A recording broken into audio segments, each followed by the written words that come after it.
స్వేచ్ఛ TV culture సాహితీ ప్రతిభ ప్రేక్షకులకు స్వాగతం. ప్రస్తుత కార్యక్రమం జీవనాడి 81లో ఆధునిక కవి అరణ్యకృష్ణ రచించిన కవిత్వాన్ని పరిచయం చేయబోతున్నాం.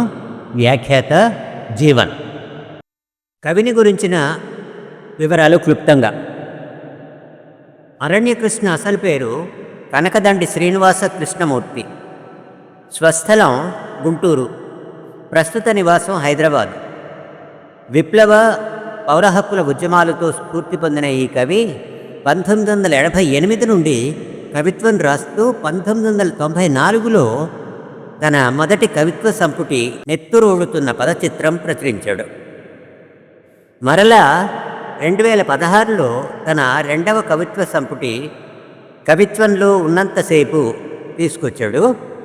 1988 నుండి 2021 వరకు రాసిన స్త్రీకేంద్రక కవితలతో మనిద్దరం అనే కవిత్వ సంపుటి కూడా ప్రచురించాడు.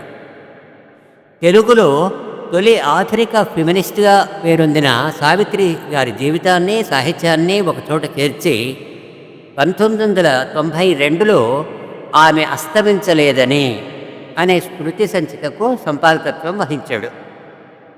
కేవలం కవిత్వం మాత్రమే గాక కవితాత్మకమైన వచనంతో సామాజిక, సాంస్కృతిక, రాజకీయ వ్యాసాలను వివిధ వెబ్సైట్స్లో తన శీర్షిక ద్వారా అందించాడు. అలాంటి వ్యాసాలతో కొంచెం నిప్పు కొంచెం నీరు అనే వ్యాస సంపుటిని 2022లో ప్రచురించాడు. అరణ్యకృష్ణ ఒక యాత్రికుడు. దేశ విదేశాల్లో తరచూ పర్యటిస్తుంటాడు. అలా పర్యటించిన ప్రాంతాల గురించిన యాత్రా కథనాలు వెలువరించాడు.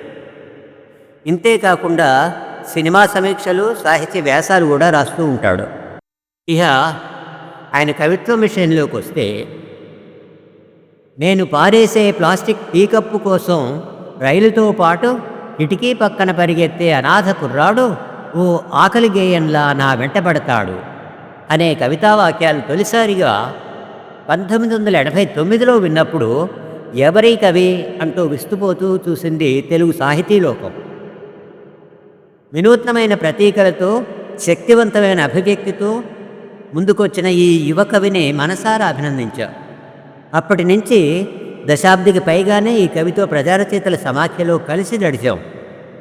ప్రజారస అధికార ద్వైభాష పత్రిక సాంస్కృతిక ప్రగతికి తను రాసిన చక్కటి కవితలను అందించడమే గాక ఇతర కవులు, రచయితలను రాయించి మరీ ఆ పత్రిక అభివృద్ధిలో తన వంతు తోడ్పాటును అందించాడు అరణ్యకృష్ణ. అలాగే ప్రజారచయితల సమాఖ్య ప్రచురించిన అనేక సంకలనాలకు విలువైన తోడ్పాటును కూడా అందించాడు. అప్పటి నుంచి ఇప్పటిదాకా ఆయనతో కలిసి సాహితీ యానం చేస్తున్నందుకు గర్వంగా ఉంది నాకు. ప్రస్తుత కార్యక్రమం జీవనాడి 81లో ఆయన వెలువరించిన నెత్తురోడుతున్న పదచిత్రం, అలాగే కవిత్వంలో ఉన్నంతసేపు అనే రెండు కవితా సంపుటాలను పరిచయం చేయబోతున్నా. నెత్తురోడుతున్న పదచిత్రానికి సుప్రసిద్ధ విమర్శకులు కె రంగనాథాచార్యులు ముందు మాట అందించారు. అలాగే కవిత్వంలో ఉన్నంతసేపు అనే సంపుటికి సుప్రసిద్ధ కవి, విమర్శకులు కె శివారెడ్డి విలువైన పీఠిక సమకూర్చారు. అరణ్యకృష్ణ కవిత్వం ఆశాంతం చదివిన తరువాత ఆ ఇద్దరి పీఠికలు చదవండి. ఎన్నో విలువైన ప్రతిపాదనలు వాటిలో మనకు లభిస్తాయి. ముందుగా నెత్తురోడుతున్న పదచిత్రం కవితా సంపుటిని పరిశీలిద్దాం. ఇందులో మొత్తం 30 కవితలు ఉన్నాయి. ఇవి 1988-94ల మధ్య కాలంలో వచ్చినవే. ఆ దశాబ్దిలో తెలుగు సమాజం అనేక సామాజిక, రాజకీయ, ఆర్థిక సవాళ్లను ఎదుర్కొంది. ప్రజా పోరాటాలు కూడా ఆ దశాబ్దిలో దేశవ్యాప్తంగా ఉవ్వెత్తున ఎగసిపడుతున్నాయి. ఈ కాలంలో వచ్చిన సామాజిక, ఆర్థిక మార్పులనే కాకుండా మానవ సంబంధాల్లో వస్తున్న మార్పుల్ని సైతం తన సాహిత్యంలో రికార్డు చేశాడు అరణ్యకృష్ణ. ఆ దృష్టితో చూసినప్పుడు ఆ దశాబ్దిలో వెలువడిన ఉత్తమ కవితా సంపుటాలలో ఇది కూడా ఒకటిగా పరిగణించవచ్చు. ఇప్పుడు కవి అరణ్యకృష్ణ కవిత్వాన్ని ఆస్వాదిద్దాం. ముందుగా పుస్తక శీర్షికతో వచ్చిన కవిత చూడండి. కవితా శీర్షిక నెత్తురోడుతున్న పదచిత్రం. విషాదాన్ని కవిత్వంతో తప్ప మరి దేనితో అంచనా వేయగలం?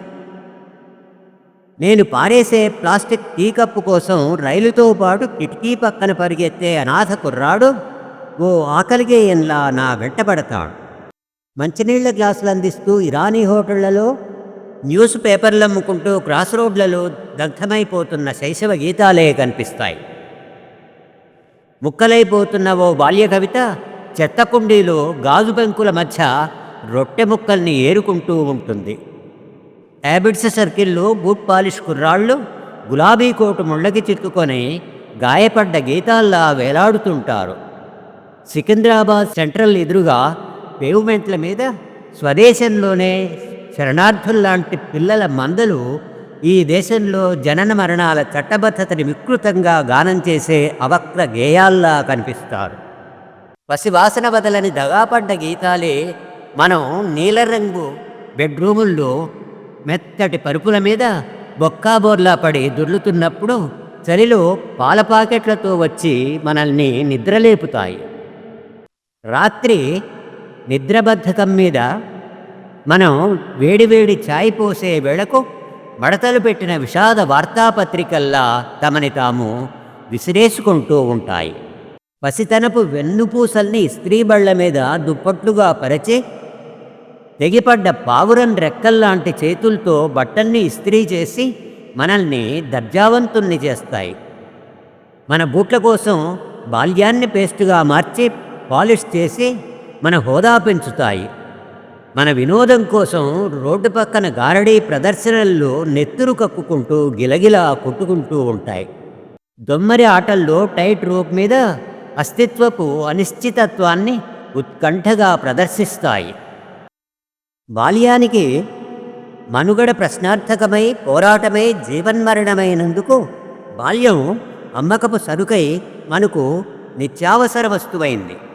మనమంతా బాల్యాన్ని పిండుకొని ఓ నిత్తురోడుతున్న పదచిత్రంగా చేసినందుకు ఛందోబద్ధ పద్యాల్లాంటి జీవితాల్ని పకడ్బందీగా గడపగలుగుతున్నాం. బాల్యపు విషాదమంతా మన వేళ్ల కొసలకి గేయాలై గీతాలై కవితలై వేలాడుతున్నది. ఈ కవిత తొలిసారి 1989 ఫిబ్రవరిన జనరచన మార్చి ఏప్రిల్ సంచికలో ప్రచురితం. మరో అరుదైన కవిత వైరుధ్యాల కత్తెర మధ్య. మనిద్దరం. ఈ కవితలో స్త్రీ పురుష సంబంధాలు వికృతంగా మారిన తీరు ఇందులో ప్రస్తావిస్తాడు కవి. శరీరాలు దగ్గరవుతున్న కొద్దీ ఆత్మలు దూరంగా విసిరివేయబడే అసహజ కృత్రిమ స్త్రీ పురుష సంబంధాల్ని విశ్లేషిస్తూ సాగిన కవిత ఇది.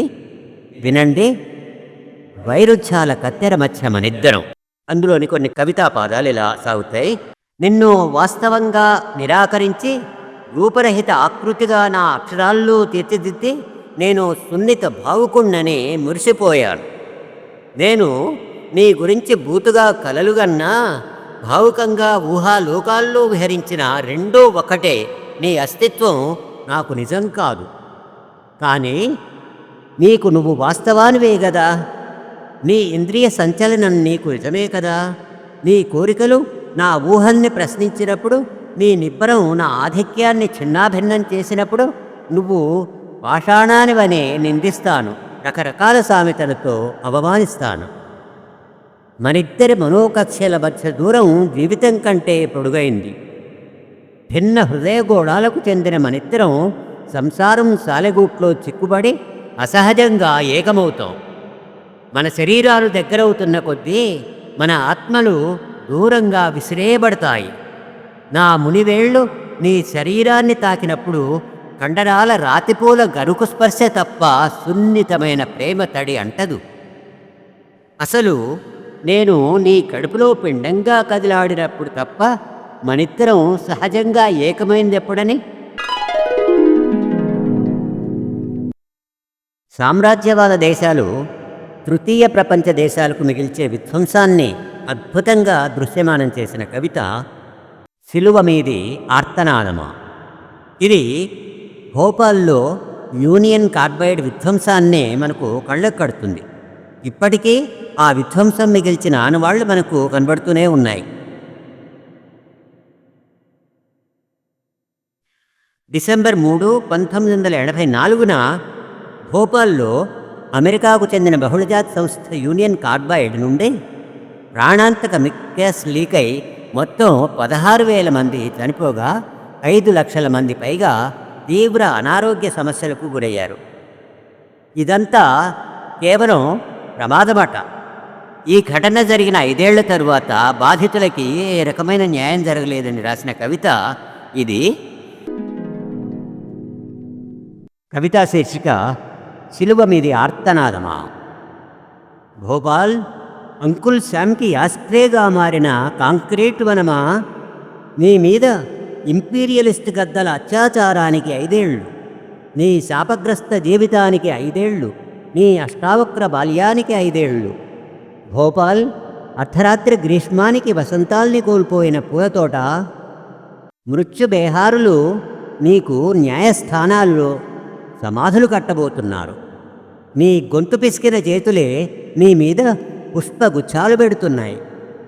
గబ్బిలన్ రెక్కల న్యాయవాదులు సముద్రానికి ఈవల ఆవల నిన్ను కాల్చేసి చితాభస్మాన్ని హుక్కాల్లో కూరబోతున్నారు.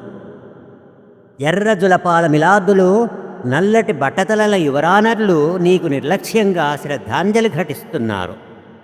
భోపాల్ సామ్రాజ్యవాద అమ్మూరు పోసిన నగరమా, లిబర్టీ మాతకి 3 తలకాయల సింహం నిన్ను మార్చిరీలో పెట్టి వేలం వేస్తున్నది. డిసెంబర్ 3 రాత్రి భోపాల్ అంటే అనాథలు, అభాగ్యులు, బాధాసర్పదస్తులు. ఆ రాత్రి మేడిపండు కార్బైడ్ పొట్ట పగిలింది. ఆ రాత్రి మల్టీనేషనల్ రాక్షసి వేళ్లు వెన్నుపూసల్ని మీటి మృత్యుస్వరాల్ని పలికించాయి. నిద్రలో పీడకలొచ్చి ఉలిక్కిపడ్డ బిడ్డల భోపాల్ కెవ్వుమన్నది. బిరడా తీసిన సీసాల్లోంచి వాయురూపంలో భూతంలా చిమ్నీ గొట్టం నుండి దూకిన డాలర్ పిల్లి భోపాల్ కనుగుడ్లను పెరికి సైనైడ్ పువ్వుల్ని పొదిగింది. విషం చినుకుల మేకులై వర్షించిన ఆ రాత్రి అమ్మ కడుపులో ఉమ్మనీరు ద్రావకం అయింది. అక్వేరియంలో చేపల్లాంటి పిండాలు కుంపట్లో పడ్డ మల్లెలై మాడి బొగ్గైనవి. పూలగుత్తుల్లాంటి ఊపిరితిత్తులు యాసిడ్ జాడీలో మునిగిన ముద్దబంతులైనవి. వీధులన్నీ వార్తలతో కాలువలైనవి.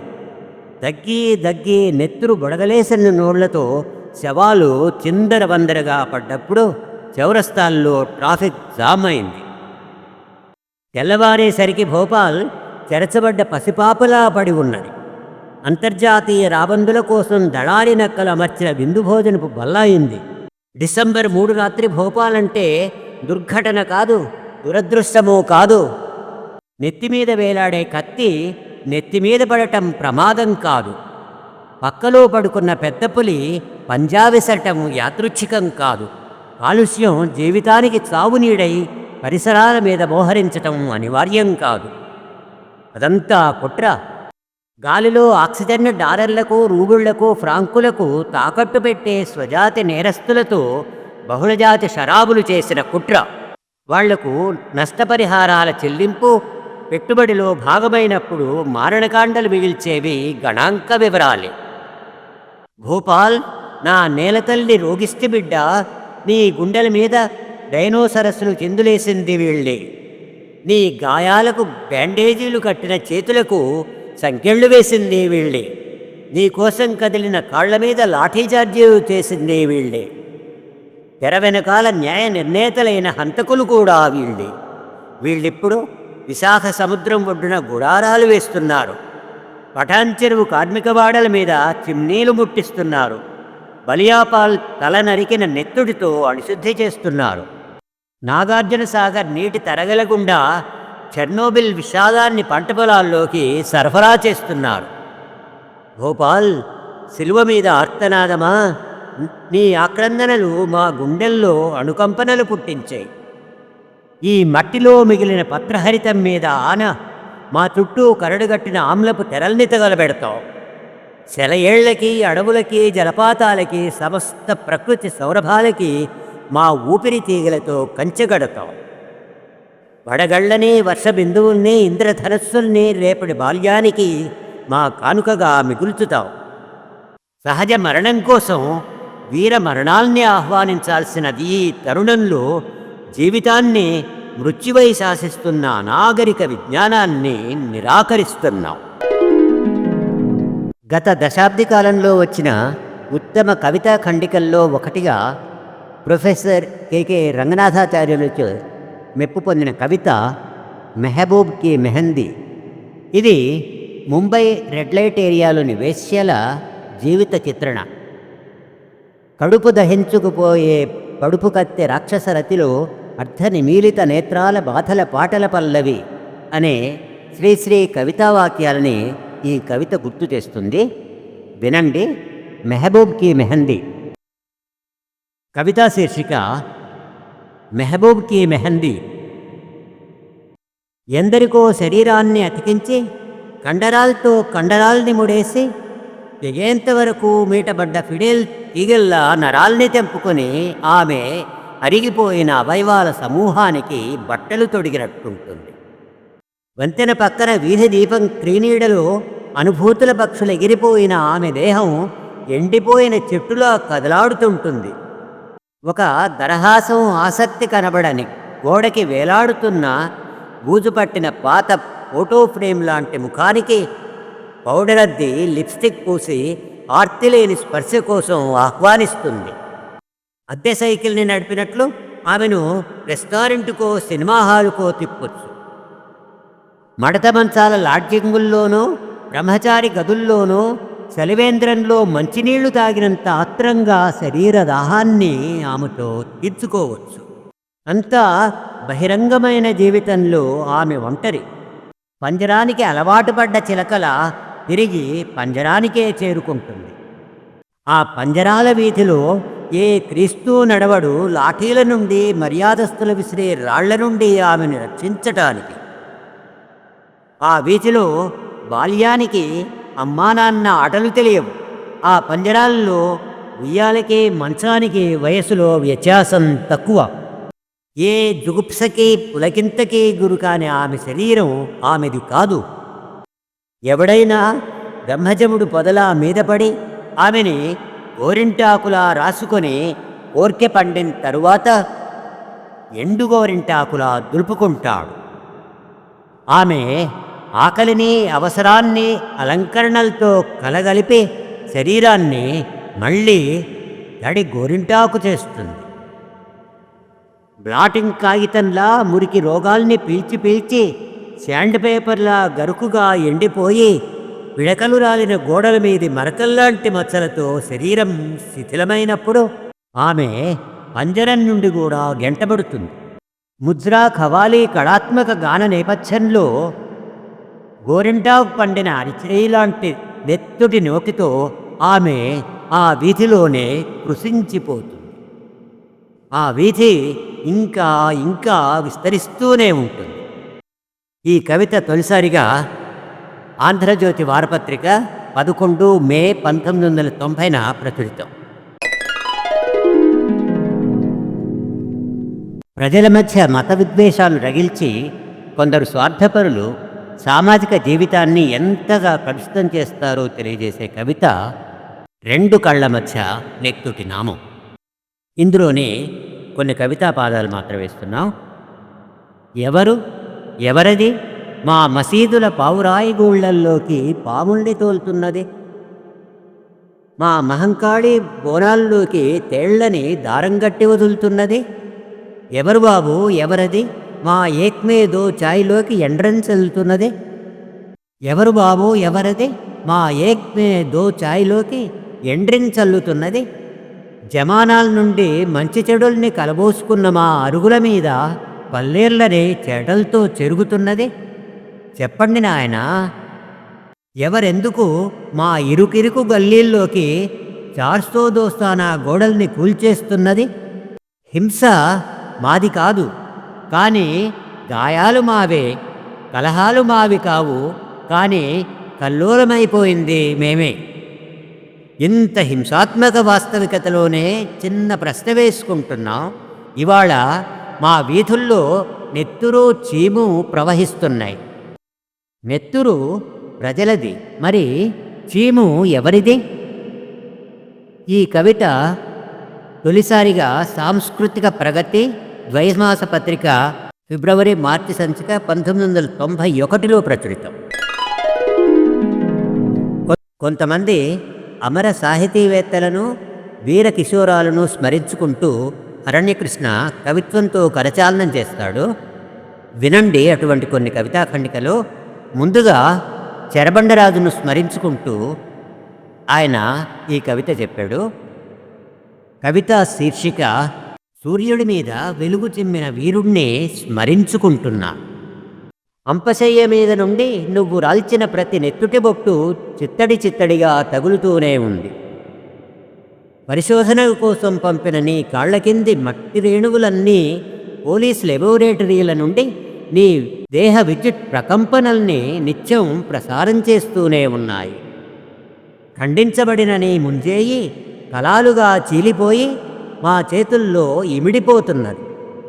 నువ్వు వదిలిన కత్తి మా పిడికిళ్లలో భద్రంగానే ఉన్నది.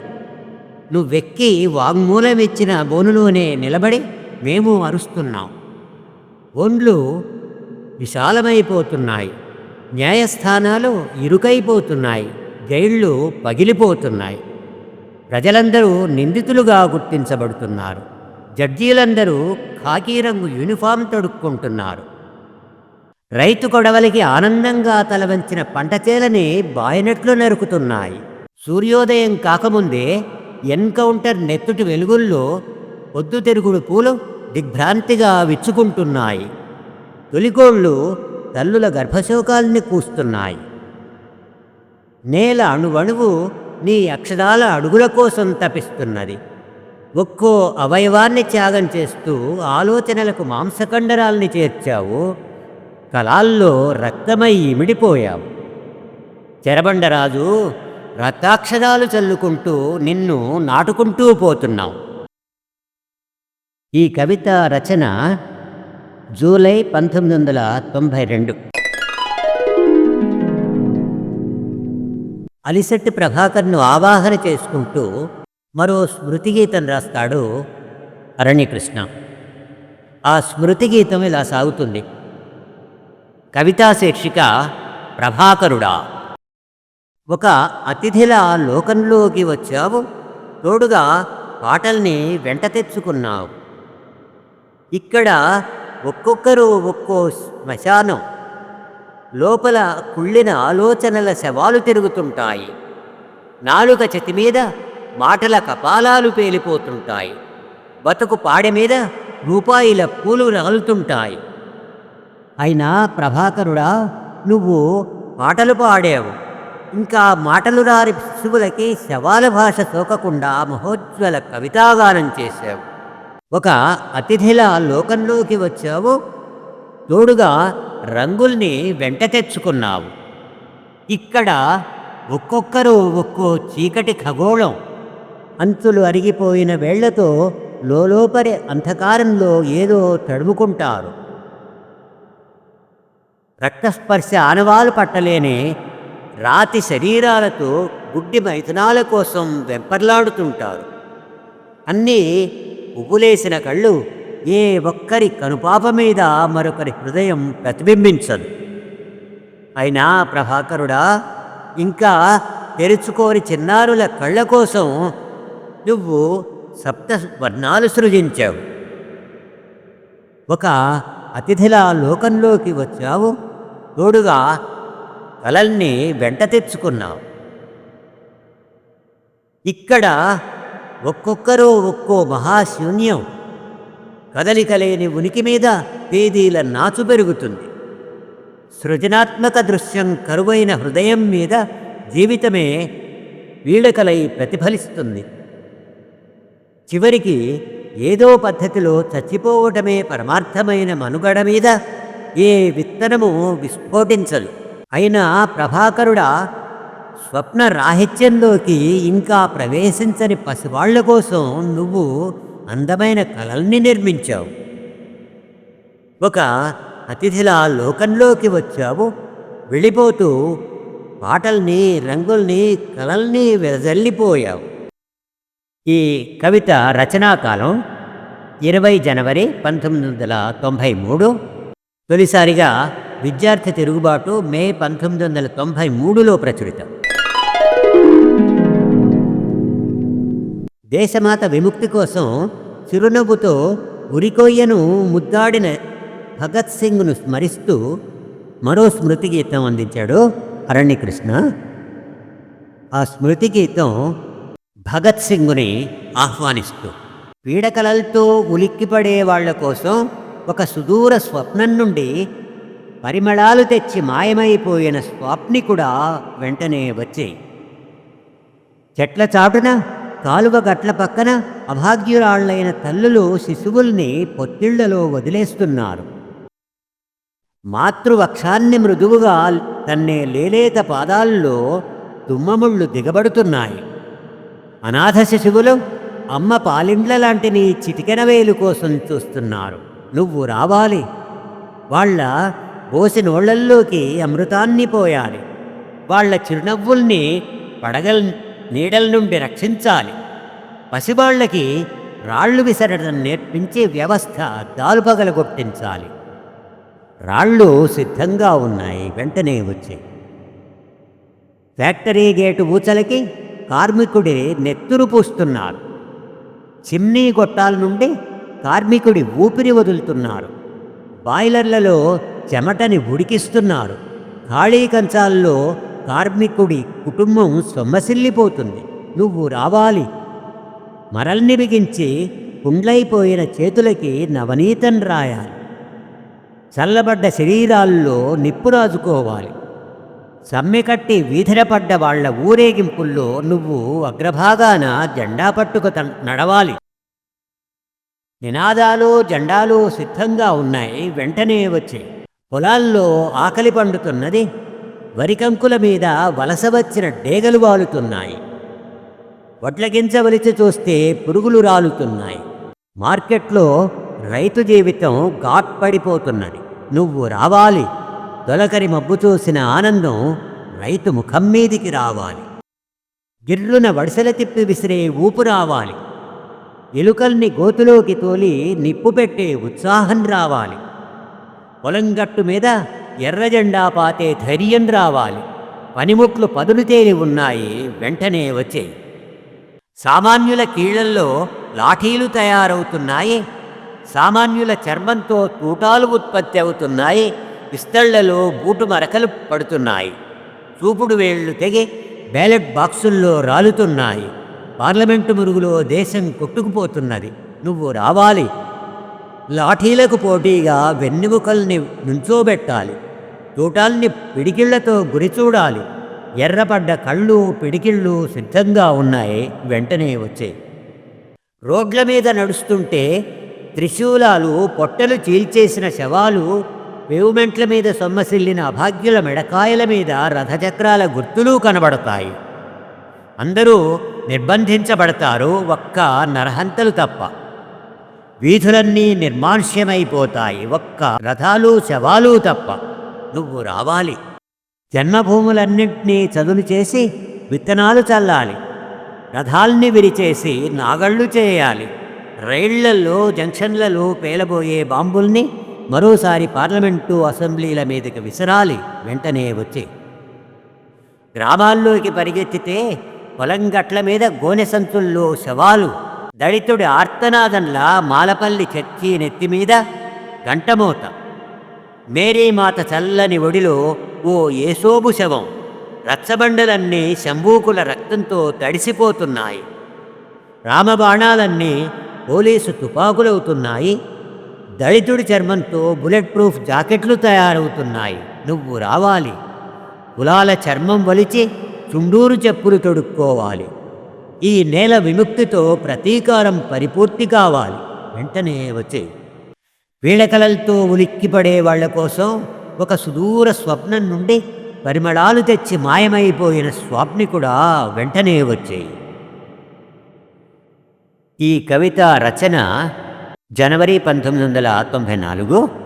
తొలిసారి సాంస్కృతిక ప్రగతి ఫిబ్రవరి మార్చి సంచిక 1994లో ప్రచురితం.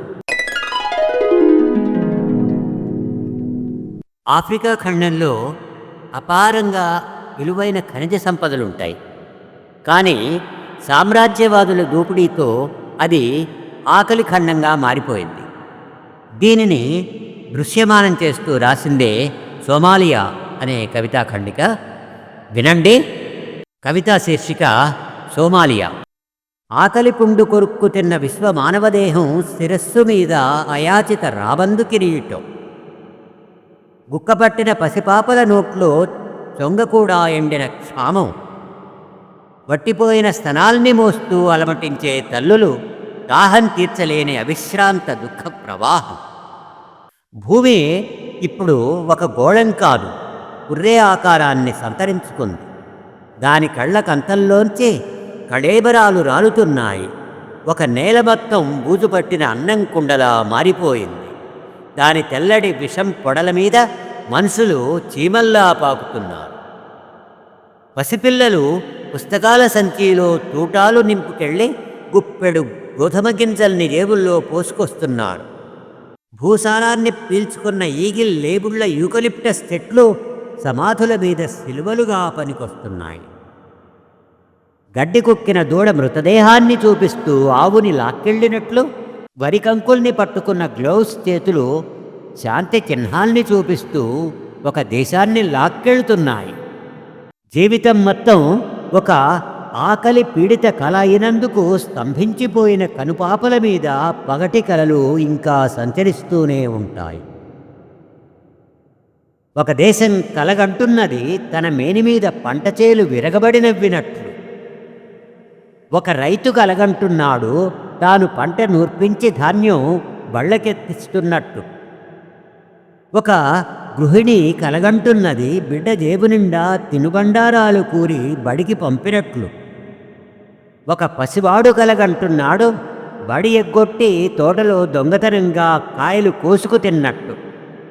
ఇక్కడ నేను అన్నం ముద్ద నోట్లో పెట్టుకుంటే పంటి కింద ఎముకల సోమాలియా జ్ఞాపకం. ఈ కవిత రచనాకాలం ఫిబ్రవరి 1993. తొలిసారి సాంస్కృతిక ప్రగతి జూలై 1993లో ప్రచురితం. ఇహ అరణ్యకృష్ణ రచించిన మరో కవితా సంపుటి కవిత్వంలో ఉన్నంతసేపు లోకి వెడదాం. ఇందులో కొన్ని గీతాలని మనం ఇప్పుడు పరిచయం చేసుకుందాం. ముందుగా అల్లూరి సీతారామరాజుపై అరణ్యకృష్ణ రాసిన స్మృతి గీతం అతడు నా స్వప్నం. కవితా శీర్షిక అతడు నా స్వప్నం.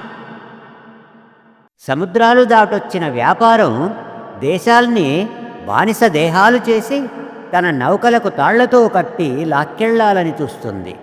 అప్పుడు చరిత్ర ప్రతి దేశంలో నీలాంటి గెరిల్లాల్ని ప్రసవిస్తుంది. అక్కడ నిన్ను చేగువైరా అంటారు, ఇక్కడ మేము అల్లూరి సీతారామరాజు అంటాం. వాడు ఈ దేశం మొత్తాన్ని పుక్కాగొట్టంలో పొగాకులా కూరుకుంటున్నప్పుడు నువ్వు బందూకు వైపేలేవు. మనిషంటే నెత్తురు మండే స్వేచ్ఛ అని, గాయపడ్డ స్వాతంత్ర్యమని, గుండె బద్దలయ్యే ధిక్కారమని శత్రుభయంకరంగా బాణాలెక్కుపెట్టావు. జాతి రక్తంలోకి దళారుల కల్తీ చొరబడుతున్నప్పుడు నువ్వు మర ఫిరంగివై భయపెట్టావు. దేశపటం మీద విశృంఖలంగా బుసలుగొడుతున్న తెల్లపాముల్ని తోకపట్టుకొని సముద్రాల కవతల విసిరి వేయాలన్న నీ యుద్ధ భాష గూడాల గడపల మీద పసుపచ్చని పూతై మెరిసింది. అడవి జింకలు అమ్ముల పొదులు తొడుక్కున్నాయి. వీరులకు వెన్నుపోట్లు కొత్తేం కాదు. పాలకులకు దళారులు, పీడకులకు గులాములు లేని జాతులు భూగోళం మీద లేనేలేవు. నువ్వు ఊదిన కులిమికి మన్యం కార్చిచ్చై జనం నిప్పులై ఎగిసినప్పుడు శత్రువు పిరికితనపు క్రూరత్వానికి నువ్వు మరణించిన మహాసముద్రానివయ్యావు. స్వాతంత్ర్యమంటే జాతీయ జెండా చుట్టుకొలతలు రంగులు మారటం కాదు. స్వేచ్ఛ అంటే ఉరితాళ్లకు మనమే బంగారు పూత పూసుకోవటం కాదు. ఒక భయంకర మోసాన్ని, నమ్మక ద్రోహాన్ని అక్షరాల్లో దట్టించి దాన్ని రాజ్యాంగమని బొంకటం కాదు. అడవి కడుపు మీద కంత చేసి వనరుల్ని తోలుకెళ్ళటం కాదు. సీతారామరాజా, ఇవాళ నువ్వంటే ఓ విగ్రహమనుకుంటున్నారు. హంతకులే నీకు దండలేస్తున్నారు. నిన్ను తపాలా బిళ్లకు కుదించి చప్పట్లు కొట్టుకుంటున్నారు. నీ బొమ్మని వెండితెర మీద సొమ్ము చేసుకుంటున్నారు. ఏ పాలబుగ్గల పసివాడు ఎన్కౌంటర్ అయ్యాడని విన్నప్పుడల్లా వీళ్ళందరూ నిన్ను మళ్ళీ మళ్ళీ చంపేసినట్లే అనిపిస్తుంది. అడవులే కాదు, మైదానాలు కూడా నీకోసం ఎదురుచూస్తున్నాయి. ఈ కవిత రచనాకాలం 6 జూలై 2015. తన వాద్య పరికరం జముకుతో సాంస్కృతిక చైతన్యం తీసుకొచ్చిన శ్రీకాకుళ గిరిజన రైతాంగ పోరాట కవి సుబ్బారావు పాణిగ్రాహిని స్మరిస్తూ ఆయన రాసిన మరో అద్భుతమైన స్మృతి గీతం జముకు. వినండి. కవితా ఖండిక జముకు. వసంత మేఘాల గర్జనని పాటగా చేసుకున్నవాడు, పాటని జీవితంగా ఎక్కుపెట్టినవాడు, జీవితాన్ని ఉద్యమంగా చిత్రించుకున్నవాడు, చేతివేళ్లని వాద్యంగా చేసుకున్నవాడు, వాద్యాన్ని కంఠంగా మార్చుకున్నవాడు, కంఠాన్ని నినాదంగా మలుచుకున్నవాడు, జనాల్ని కళ్ళుగా చూసుకున్నవాడు, కళ్ళని ఫిరంగులుగా ఎత్తిపెట్టినవాడు, ఫిరంగుల్ని దిక్సూచులుగా నిలబెట్టినవాడు, శఠకోపం పక్కనబెట్టి బందూకు పట్టినవాడు, దేవుడి పీఠం మీద ఎర్రజెండా పాతినవాడు, స్వర్గారోహణ వదిలిపెట్టి అమరత్వం బాట ఎంచుకున్నవాడు. అతని దేహం సుబ్బారావు పాణిగ్రాహి, అతని వ్యక్తిత్వం విప్లవం. ఈ కవిత తొలిసారిగా మాతృక జనవరి 2016 సంచికలో వెలువడింది. మరో కవితా ఖండిక కె శివారెడ్డి ఎట్ 72. సుప్రసిద్ధ కవి విమర్శకులు కె శివారెడ్డి 72వ వసంతంలోకి అడుగుపెట్టిన సందర్భంగా రాసిన కవిత కె శివారెడ్డి ఎట్ 72. వినండి ఆ కవిత. మట్టి మీద, మట్టి నుండి లేచిన చెట్టు మీద, చెట్టు మీదెక్కిన పిట్ట మీద, సముద్రం మీద, సముద్రం ఒడ్డున ఇసుక తిన్నెల మీద, ఇసుక తిన్నెల మీది పాదముద్రల మీద, ఆకాశం మీద, ఆకాశంపైనే చీకట్ల మీద, చీకట్లు విసిరే కాంతి పుంజాల మీద, అడవుల మీద, అడవులు పెంచిన ఆకుపచ్చని ఆశల మీద, ఆకుపచ్చని ఆశలతో సాయుధమైన కలల మీద, పల్లె మీద, పల్లె ఒంటి గాయాల మీద, గాయాలు మిగిల్చిన కసి మీద, మనిషి మీద, మనిషంతటి ప్రేమ మీద, ప్రేమతో పరితపిస్తూ హత్తుకునే హృదయం మీద, గుండె మీద, గుండె లోతుల్లోని స్నేహం మీద, స్నేహం కురిపించే అత్తరు జల్లుల మీద, కళ్ళ మీద, కంటికొసల నీటి మీద, కన్నీళ్లు నింపుకున్న కలాల మీద కవిత్వం జెండా ఎగరేసినవాడు. ఈ కవితా ఖండిక మొదటిసారిగా సారంగా వెబ్ మ్యాగజైన్ 20 ఆగస్టు 2015 ప్రచురితం. మరో అద్భుతమైన కవితా ఖండికతో ఈ కార్యక్రమాన్ని ముగించుకుందాం. కవితా ఖండిక హింస ఆడే కాళ్ళు. జనపథపు ఆనందంతో వెలిగిపోయిన ముఖాలు, పోరాట సంబరాన్ని చెందించే ముఖాలు, ఏవేవో ఆశయాలతో రక్తం ఉరకలెత్తే ముఖాలు, ఈ ముఖాల్ని యూనిఫామ్ తొడుక్కున్న హైనాలు పట్టిపీకాయి. రాజ్యం కత్తిపీటై క్రూరంగా చెక్కేసింది. పోరాటం చేసేవాళ్ళు సజీవులుగానే కాదు, శవాలుగా కూడా రక్తాన్ని మరిగింపజేస్తారు. ఒక్కో మృతదేహానికి ఒక్కో సజీవ చరిత్ర. అది వాళ్ళ గడ్డగట్టిన కనుపాపల్లో కనిపిస్తుంది. రండి, కార్పొరేట్ బాబులు ఇనుమడించిన ఉత్సాహంతో రండి. పలుగు పారలు, డైనమైట్లు, బాంబులు, ప్రొక్లైనర్లతో రండి. ధ్వంసం చేసి దోచుకున్న దాన్ని ఎత్తుకెళ్ళటానికి బహుళజాతి కంటైనర్లతో రండి. మీ తరఫున యుద్ధం చేసి రాజ్యం పరిచిన నెత్తిటి మడుగుల రెడ్ కార్పెట్ల మీద పరుగులెత్తుతూ రండి. బాయినెట్లతో పొడి చేసిన ముఖాల్లేని మొండేల్ని, తెగిపడ్డ అవయవాల్ని తొక్కుకుంటూ బలాటంగా రండి. లక్షల ఏళ్లుగా నిటారుగా ఎగిసిన కొండలన్నిటినీ పేల్చిపారేయండి. భూమిని బద్దలు చేయండి. చెట్లని బాంబులతో కూల్చి పత్రహరితం పేగుల్ని మెడలో వేసుకు తిరగండి. కొండల రొమ్ముపాలు లాంటి జలపాతాలకి నిప్పెట్టండి. ఆదివాసీల అందమైన అమాయకపు హింస ఆడే కాళ్ళు నరకండి. కొమ్ముబూరల్ని పగలగొట్టండి. దండారి, కొలాంబోడి పండగల్లో ఒళ్ళు మరచి పులకరించే గూమేలా కోడల్ డప్పుల్ని మోకాళ్లకేసి కొట్టి విరగ్గొట్టండి. క్యాలికోం, పేప్రీ, కింగ్రీ వాయిద్యాల పీక నులిమేయండి.